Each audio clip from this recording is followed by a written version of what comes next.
ইরানের সর্বোচ্চ ধর্মীয় নেতা মুস্তফা খোমেনি বলেছেন, যুক্তরাষ্ট্রকে এমন শিক্ষা দেওয়া হবে যা তারা কখনো ভুলতে পারবে না। তিনি কোন শিক্ষা দিতে চাইছেন যুক্তরাষ্ট্রকে, কাকে মহাশয়তান বললেন মুস্তফা খোমেনি? আসসালামু আলাইকুম দর্শক, বিস্তারিত জানতে চোখ রাখুন বার্তা নির্যাসে, সাথে থাকুন সাবস্ক্রাইব করে। ইরানের সর্বোচ্চ নেতা মুস্তফা খোমেনি হুঁশিয়ারি দিয়ে বলেছেন, তেহরান ও তার আঞ্চলিক মিত্রদের হাতে যুক্তরাষ্ট্র এমন শিক্ষা পাবে যা তারা কখনো ভুলতে পারবে না। একই সঙ্গে তিনি অভিযোগ করেন, দুই দেশের মধ্যে স্বাক্ষরিত সমঝোতা স্মারক বারবার লঙ্ঘন করে যুক্তরাষ্ট্র প্রমাণ করেছে যে প্রেসিডেন্ট ডোনাল্ড ট্রাম্পের স্বাক্ষরের কোনো বিশ্বাসযোগ্যতা নেই। শনিবার ইরানের রাষ্ট্রীয় টেলিভিশনে খামেনির নামে একটি লিখিত বিবৃতি প্রচার করা হয়। সেখানে তিনি বলেন, গত মাসে স্বাক্ষরিত সমঝোতা স্মারক যুক্তরাষ্ট্র যেভাবে লঙ্ঘন করছে তাতে ট্রাম্পের স্বাক্ষর সম্পূর্ণ মূল্যহীন ও অবিশ্বাস্য বলে প্রমাণিত হয়েছে।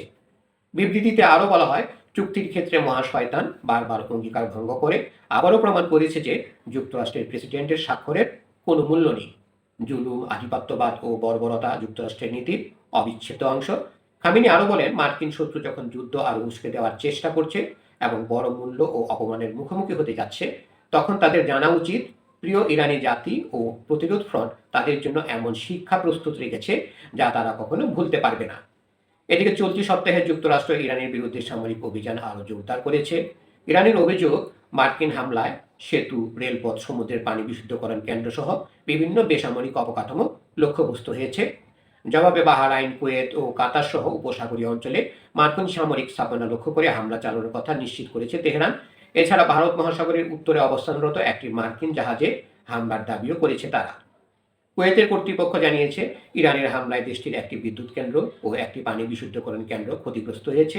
পরিস্থিতি বিবেচনায় নাগরিকদের বিদ্যুৎ সাশ্রয়ের আহ্বান জানানো হয়েছে। খামেনি বলেন, সাম্প্রতিক ঘটনায় যুক্তরাষ্ট্র তার আসল চেহারা প্রকাশ করেছে। এর মাধ্যমে দেশটির প্রতারণাপূর্ণ চরিত্র, অবিশ্বস্ততা ও কুঅভিপ্রায় স্পষ্ট হয়েছে বলেও মন্তব্য করেন তিনি। তিনি দেশকে রক্ষায় নেতৃত্বের প্রতি আস্থা রাখার আহ্বান জানান এবং চলমান সংঘাতের মধ্যে জনগণকে সতর্ক ও সক্রিয় থাকারও আহ্বান জানান। এদিকে সাম্প্রতিক দিনগুলোতে ইয়েমেনের হুতি গোষ্ঠী ইরানের সমর্থনে বাব আল মানদেব প্রণালীতে জাহাজ চলাচল ব্যাহত করতে পারে এমন আশঙ্কা তৈরি হয়েছে। বিশ্লেষকদের মধ্যে এমন পরিস্থিতি তৈরি হলে বৈশ্বিক জ্বালানি বাজারে অস্থিরতা বাড়তে পারে এবং যুক্তরাষ্ট্রের উপর যুদ্ধ বন্ধের চাপ আরও বৃদ্ধি পেতে পারে। ধন্যবাদ সবাইকে এতক্ষণ ধরে আমাদের সাথে থাকার জন্য। আরও সংবাদ পেতে আমাদের বার্তা নিজের চ্যানেলটি সাবস্ক্রাইব করে সাথেই থাকুন।